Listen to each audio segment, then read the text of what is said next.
Mais uma vez, nosso trem mineiro da história faz uma parada aqui na cidade de João Monlevade para continuar contando as histórias desse lugar, desse povo, dessa gente. E hoje a nossa parada é aqui, em frente à escola denominada Antônio Papini. Essa escola leva esse nome em função de um personagem importante na cidade, lá pelas décadas de a partir de 1930. Ele que nasceu em 1902 na cidade de Barão de Cocais, mudando-se para cá em 30 e aqui desenvolveu várias atividades, tanto na área de comércio, quanto na área social, quanto na área futebolística, quanto na área cultural e assim por diante. Ele que era um amante da música. Estamos falando então de Antônio Papini. Vamos conhecer um pouquinho dessa história desse grande personagem aqui da cidade de João Monlevade. Acompanhe aí com a gente. Impossível ignorar as diferenças entre a Vila de Carneirinhos e a nova Vila Industrial de Monlevade. Difícil não fazer comparações entre as duas localidades. De um lado, o lado da Vila de Monlevade, ruas bem calçadas, luz elétrica, água tratada, assistência médica, escola, igreja, emprego garantido, progresso.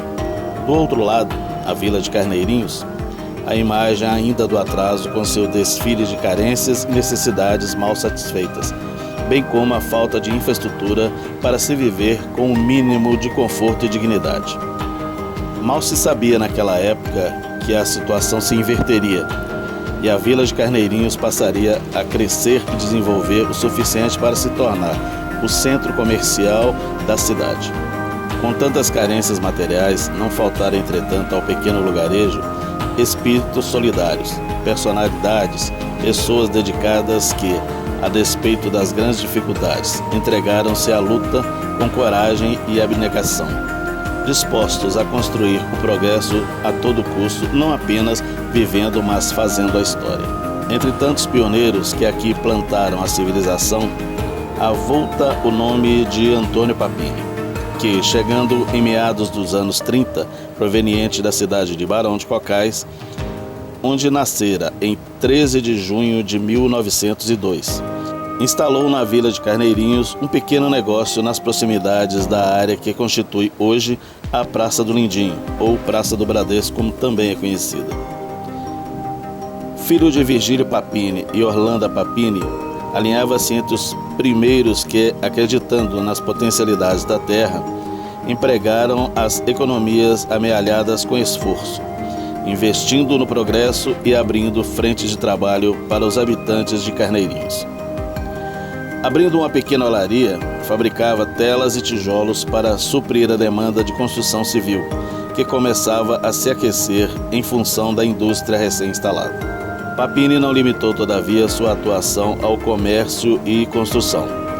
Dinâmico e desembaraçado, conhecedor de música e praticante de futebol, foi dele a iniciativa de formar as primeiras equipes de futebol que atuavam aos domingos no campo de futebol do Jacuí, lugar de atuação das primeiras equipes e craques da cidade.